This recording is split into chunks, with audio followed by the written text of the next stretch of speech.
Reka dufate umwanya mutonya tuvuga incamake ya kino cete c'Abaroma.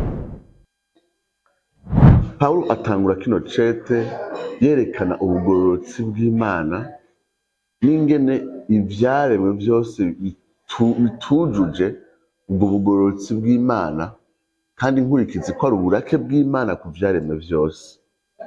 Iki ni ikintu gikomeye rwose cane, kuko amanza kerekana yuko abanyamahanga Imana yasize igishinga ntahe cayo c'iciri c'ivyigomba mu vyaremwe, ku buryo ata muntu n'umwe afise ico yireguza naho w'abanyamahanga.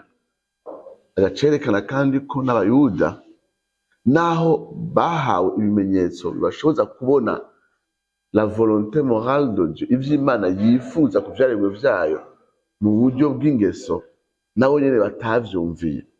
Akarangiza yerekana yuko bose, baba mu banyamahanga yaba abayahudi, bose ata n'umwe yashikiriye ic'Imana yari imwitezeko. Ku bose bakoze ivyaha ntibashikira ubwiza bw'Imana, kandi inkurikizi ko bose bariko uburake bw'Imana.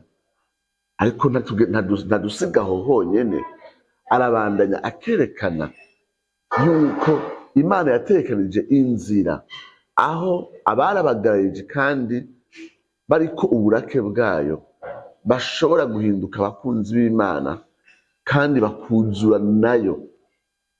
Ivyo bishoboka biciye mu kimazi ca Yesu Kristo, adukura kubwo burake bw'Imana, agatuma ubusabane bwacu n'Imana busubira kandi gukunda.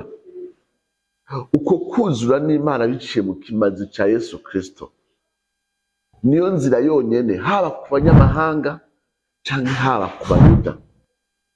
Ariko ico kimazi ca Yesu Kristo kigira ico kitumariye iyo twizeye.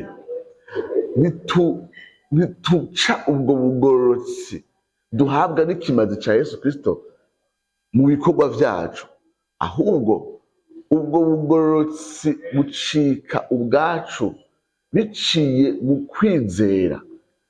Imana yiteze ko yaba umunyamahanga yaba umuyahudi, bose biciye mu kwizera bakira bwa bugororotsi Imana itanga, ihereza umunyavyaha yariko urubanza rwayo, yariko uburake bwayo, maze agatsindanishirizwa.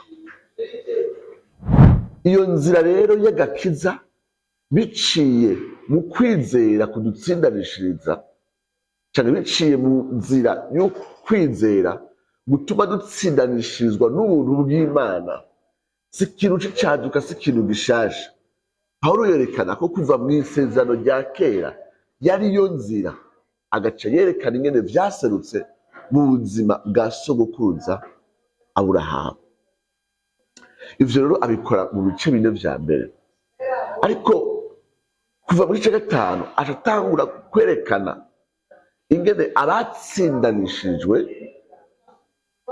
inkurikizi mu buzima bwabo ari amahoro, ari umunezero, ari urukundo, ari ivyizigiro bahabwa na Mpwemu Yera yabavyaye ubwa kabiri, maze agasuka ivyo bigumbagumba vyose mu mitima yabo nk'inkurikizi yo guhabwa umutima mushasha n'akameremere gashasha, kugira ngo abari babayeho arabagararije babeho banezereza Imana kandi bayihesha cubahiro.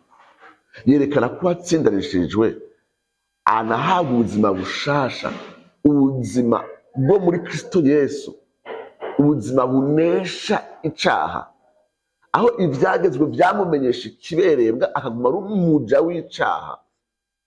Mpwemu Yera atangura kumuhereza ubuzima bushushanijwe na Yesu Kristo, kuko uwo Yesu Kristo yamwishushanije ko mu rupfu, aho umuntu wa kera yapfanye nawe ahambanwa nawe, maze mwizuka ahabwa ubuzima bushasha bwo muri Kristo Yesu bunesha icaha biciye muri Mpwemu Yera.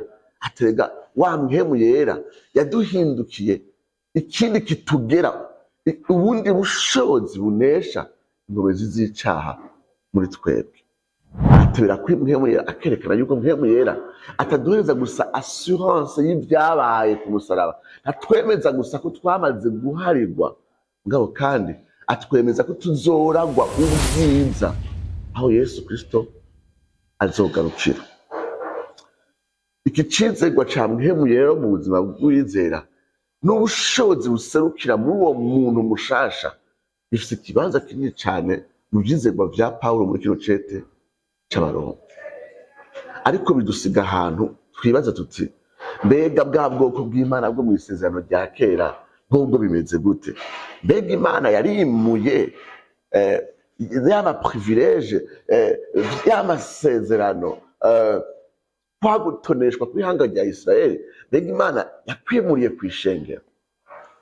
Pawulo novuga ko yishura mu buryo nk'uko tuzogenda turabibona mu mwanya uri imbere, aho avuga oya mugabo isiguye, avuga ati bwa mbere na mbere reka tutahure yuko no mu isezerano rya kera igihe Abisirayeli bitwa ko ari ubwoko butoneshejwe, si bose b'Abisirayeli bakizwa. Yerekana ko igikorwa cyo gutoranya no mu isezerano rya kera kitari gifatiye mu kivunga abitwa Abisirayeli bose bafise inyuma ikimenyetso cyo gukebwa. Acerekana ko no mu isezerano rishasha Imana atari bose b'Abisirayeli ihereza agakiza, naho ibahereza umutumiro w'agakiza bose, kandi muri rusangi benshi bakomanaje imitima, kandi ivyo kazobiriha ikiguzi gikomeye cane. Yerekana kandi yuko hari abariko barakizwa nka Pawulo ubwiwe n'ikimenyamenya c'uko Abisirayeli bariko barakizwa, kandi Imana ibandanya ibashitsa ko amasezerano yayo abo basigarira makenya y'abariko barakira umutumiro w'ubutumwa bwiza. Hanyuma yiketse ko umunyamahanga ahava yishira hejuru, aca yongera akamumanura, akerekana yuko abanyamahanga badafise impamvu yo kwishira hejuru ku Bisirayeli ngo ubu nibo batoneshejwe, mu kwerekana yuko ugutoneshwa kw'abanyamahanga kwaciye mu ihanga rya Isirayeli, mu kwerekana kandi yuko ku mpera y'ibihe Imana izoruhira gukiza amasigarira y'Abisirayeli, nk'uko no kuva kera mu Bisirayeli hama harimwo amasigarira Imana yahaye gukebwa mu buryo bw'umubiri kandi no gukebwa mu buryo bw'umutima. Yerekana ko ku mpera Imana izoruhira gushitsa amasezerano yayo yose kuri ino hanga rya Isirayeli. Ivyo rero abivuga mu gice c'icenda kubandanya mu gice ca 11. Mu gice ca 12 rero gushika mu gice ca 15 ashitangura kwerekana inkurikizi rero za buno butumwa bwiza mu buzima bwacu, akerekana yuko uwatahuye izo mbabazi yagiriwe muri Kristo Yesu abaho ubuzima bwiyeguriye Imana. Ndabahanura bene data, mutange imibiri yanyu nk'ishikanwa rizima, mwitandukanye ntimushushanye n'ivy'iki gihe. Acerekana ingene abiyeguriye Imana muri Kristo Yesu mutahura ubuntu bagiriwe batangura kwikorera nk'ibimazi bizima, umwe wese ku rugezo rw'ukwizera yahawe. Ashitanga kuvuga ingabire zitandukanye uko amanuka mu gice ca 12. Abandanya yerekana ingene abamaze kuvuka ubwa kabiri maze ubutumwa bwiza buriko burakorera muri bo babaho ubuzima busunitswe n'urukundo. Akivuga urukundo aramera kandi nk'ugaruka mu kwerekana ingene naho ubutumwa bwiza buduhereza umwidegemvyo, tuguma twumvira amategeko yo ngaha kw'isi y'ibihugu tubayemo.